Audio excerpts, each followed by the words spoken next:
The Lord be with you. A reading from the Holy Gospel according to Mark.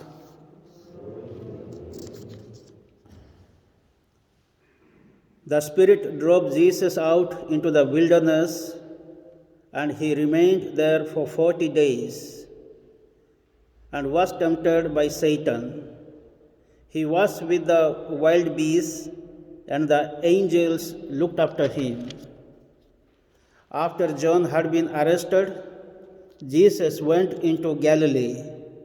There he proclaimed the good news from God. The time has come, he said, and the kingdom of God is close at hand. Repent and believe the good news. The Gospel of the Lord.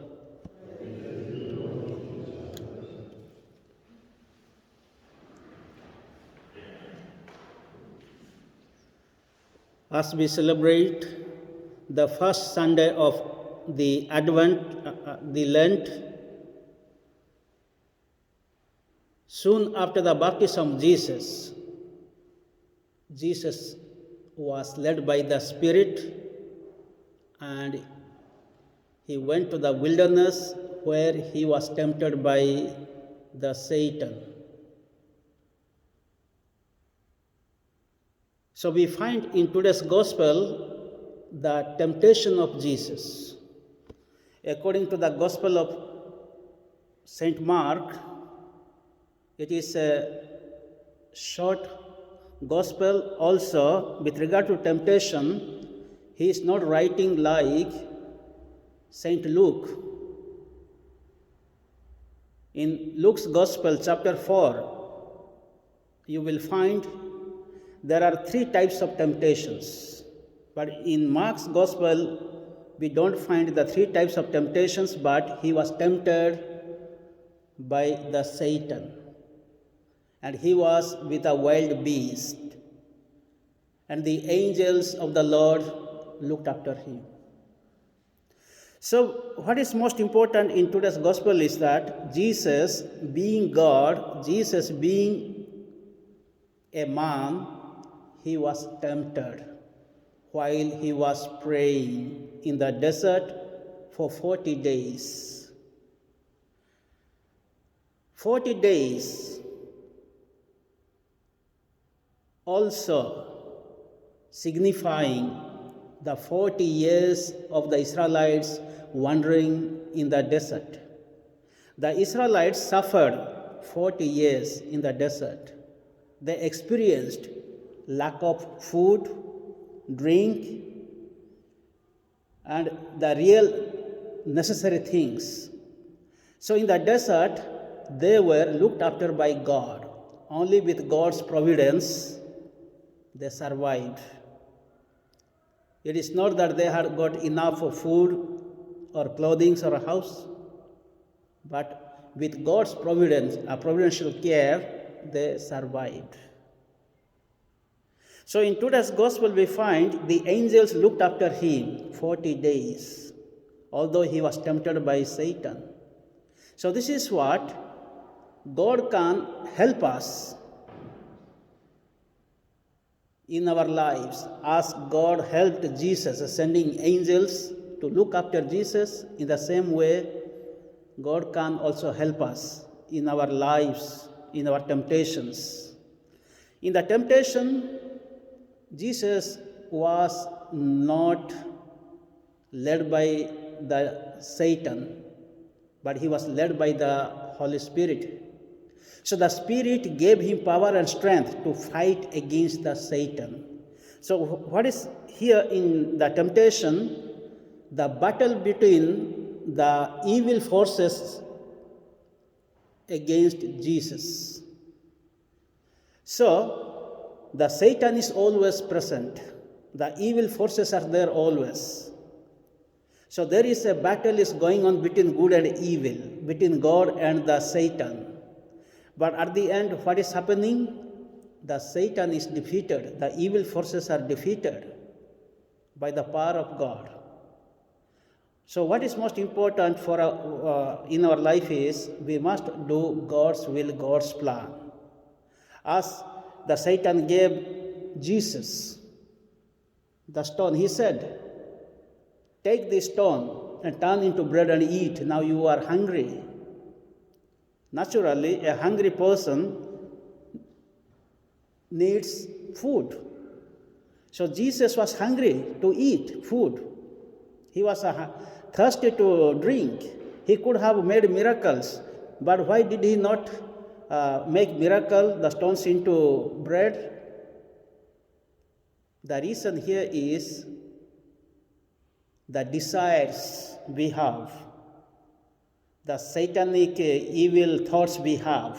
We should not be led by the desires or emotions or satanic evil thoughts. Or when the Satan is tempting us, we should not be led by the Satan. So this is what Jesus did not make the miracle.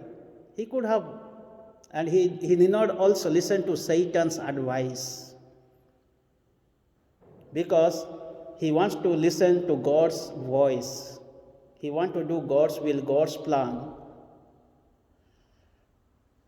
The Satan also tempted him, giving the whole world, if you worship me. So, if you have money or wealth or possessions, those things also can attract us. So who is Satan here? The Satan is not somebody. The Satan here is when we go against God's will, God's plan, God's commandments. So the evil thoughts are emerging from within. Whether I will do God's will, God's plan, or I will do my will, my plan.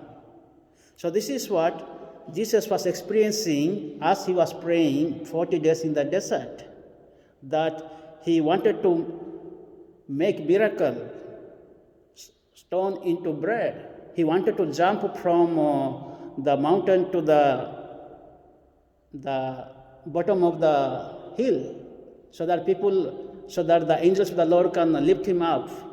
He wanted to also have the possessions or wealth, the material things, but he emptied himself. He said no to all these things, but his main work was to do God's will, God's plan. So that is what the angels protected him. The angels of the Lord always coming into our lives. God is always protecting us. Even during this time of coronavirus, God is there. Of course, we are losing so many people, many are dying. But still, God is present. God is protecting us in different ways. Let us not be tempted by the evil forces, evil thoughts, evil actions. But let us be protected by the Word of God. As Jesus said to the Satan, man does not live with bread alone, but the word comes from the mouth of God. So we will be protected by the Word of God. We will be protected by the power of God. We will be protected by the prayers, the fasting, the almsgiving. So how to replace the temptations, the three temptations? We can replace the three temptations by three things. Last Wednesday, we heard in the gospel, by prayer, by fasting, and by almsgiving. So prayer is always connected with God. So once we pray to God, we will receive God's power and strength. And by fasting oneself, once we are fasting, again we are receiving God's power. And by fasting, what is happening? We are keeping something.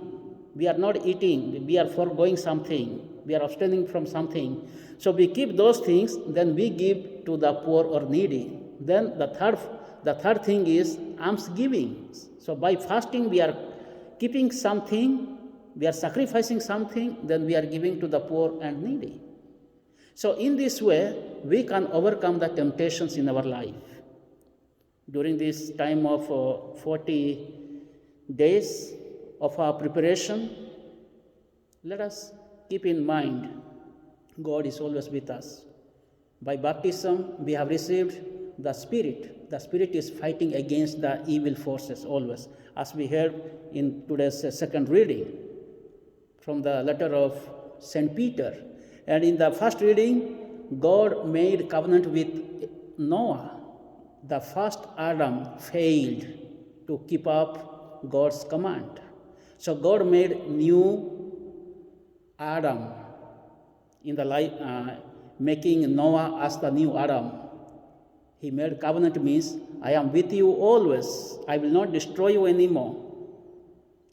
And therefore you must be faithful to me. So in today's gospel, Jesus also is keeping the covenant. That means he is always faithful to God's command, God's will, God's plan. He is not tempted by the evil forces or the Satan. As we have come here to take part in this Mass, we receive Jesus, who is the bread of life. We heard the word of God, and we are praying to receive God's power and strength to fight against Satan or the evil forces in our lives. May the good Lord bless us all in this Mass.